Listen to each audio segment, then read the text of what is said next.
अब बात उत्तर प्रदेश में राजधानी लखनऊ में नदियों की साफ सफाई का, सरकार के खजाने पर पड़ने वाली चोट का, करोड़ों रुपए बहाकर हम कहां पहुंचे हैं उस आकलन का। उत्तर प्रदेश में वैसे तो नदियों को साफ करने के अभियान बार बार चलाए जाते हैं, लेकिन वो नदियां कभी साफ नहीं हो पाती और अपने अंतिम कहा जाए सफाई अभियान पड़ाव तक नहीं पहुंच पाता। आज उत्तर प्रदेश की अधिकतर नदियों की हालत यह है कि उनके पानी आचमन लायक नहीं है, यानी कि आप चुल्लू में लेके पी नहीं सकते। और बात तब और ज़्यादा गंभीर हो जाती है जब हम लखनऊ में बैठे हों और लखनऊ की गोमती नदी की बात करें, जिसको लखनऊ की लाइफ लाइन कहा जाता है, जीवन रेखा कहा जाता है, जहां पूरी सरकार बैठी है, जहां पर कई हजार करोड़ रुपया गोमती की सफाई पर अब तक खर्च किया गया है, लेकिन गोमती का पानी बदबू मारता है, काला है। अगर आप छू भी लें तो हो सकता है आपको इन्फेक्शन हो जाए। ये राजधानी है, लखनऊ है, नदियों को शहरों की लाइफ लाइन, जीवन रेखा माना गया। गोमती भी लखनऊ की उसी तरह की एक लाइफ लाइन है, लेकिन जब आप इस नदी के किनारे से गुजरेंगे तो आपको बदबू आती हुई मिलेगी। पानी में आपको झाग दिखाई पड़ेगा और नाले खुलेआम गोमती में गिरते हुए दिखाई पड़ेंगे। सफाई के नाम पर जलकुंभी हटाने का अभियान करोड़ रुपया हर साल खा रहा है, सरकार लुटा रही है। गोमती के बारे में एक तथ्य आपको बताएं कि लगभग 30 किलोमीटर का जो दायरा है शहरी क्षेत्र में, गोमती बहती है शहरी क्षेत्र में 30 किलोमीटर के दायरे में, लेकिन नाला ऐसे ज्यादा गिरे थे, उसमें 39 नाले गिरते हैं। सरकार का एक आंकड़ा है कि पिछले 15 सालों में 2010 से 25 तक गोमती को साफ करने के लिए करीब 2,500 करोड़ रुपया खर्च किया गया है। लेकिन आप देखेंगे कि इतना पैसा खर्च होने के बाद भी गोमती का पानी आज भी काला का काला बना हुआ है।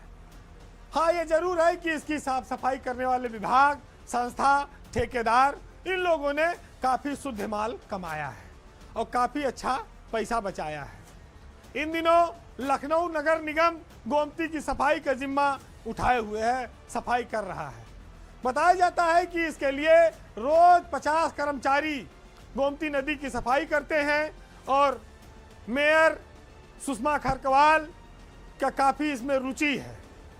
लेकिन आप आज भी गोमती पर जाकर देखेंगे तो आंकड़े शायद कागजों में ही आपको दिखेंगे। गोमती का जो पानी है, गंदा पानी, इसको ट्रीट किया जाता है और फिर इसको पेयजल के लिए सप्लाई किया जाता है। ये करीब लखनऊ के 20 लाख घरों में पानी सप्लाई हो रहा है। जो लोगों के घरों में पानी आता है वो गोमती का पानी है। अब पानी वो लोग उसको पीते हैं कि खाली नहाने धोने के लिए, कपड़ा धोने के लिए इस्तेमाल करते हैं, वो जाने। लेकिन जो पानी नहाने योग्य नहीं है, अगर पैर डाल दो पानी में तो फफोला पड़ जाए, वो पानी लोगों के घरों में पीना पड़ रहा है। कितना खतरनाक प्रदूषण का लेवल है, ये आप हैरत में पड़ जाएंगे, अंदाजा लगाएंगे, देखेंगे तो शायद पानी पीना छोड़ देंगे।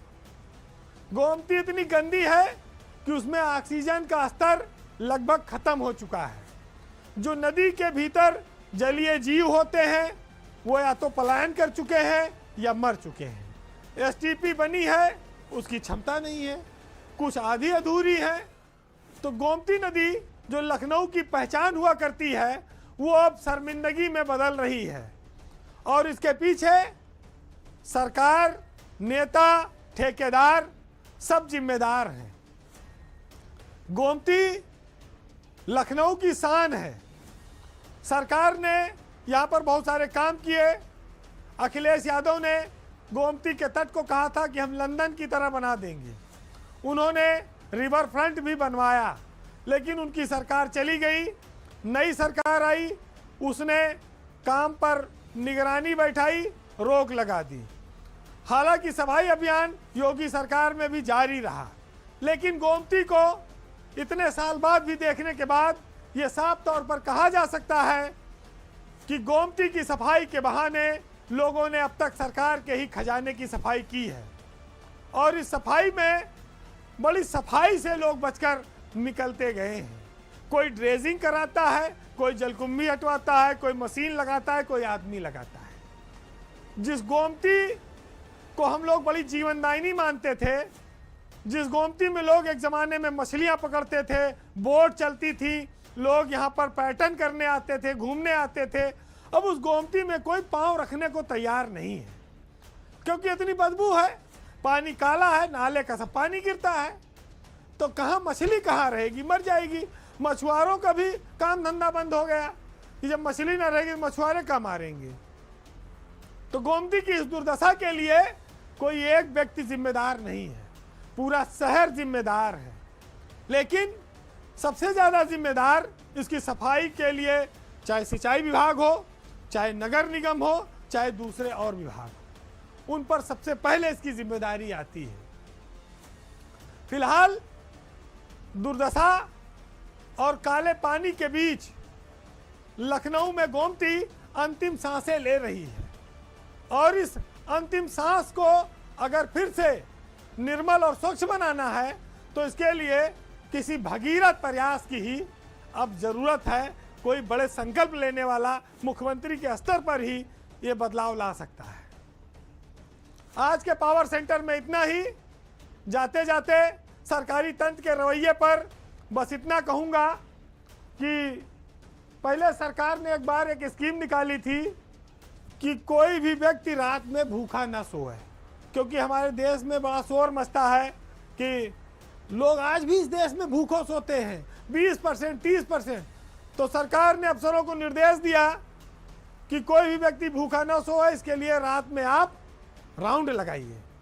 तो एक अफसर ऐसे निकले रात में, उन्होंने एक व्यक्ति सो रहा था सड़क के किनारे, उसको जगा के पूछा कि खाना खाए हो कि नहीं खाए हो।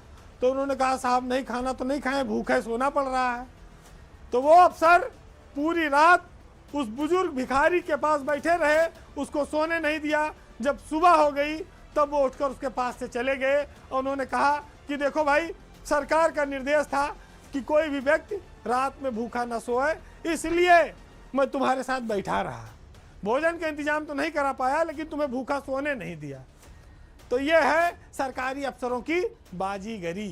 तो इसी से आप समझिएगा गोमती की साफ सफाई की स्थिति। आज मंजर भोपाली साहब के एक लाजवाब शेर के साथ हम छोड़ जाएंगे कि सरकारी तंत्र में सरकारें और नेता क्या वादे करते हैं और काम क्या करते हैं।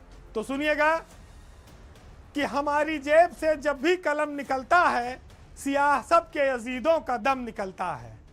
यह इत्तेफाक है मंजर की कोई साजिश है, हमेशा क्यों मेरे घर से ही बम निकलता है, और तुम्हारे वादों का कद भी तुम्हारे जैसा है, कभी जब नाप के देखो तो कम निकलता है।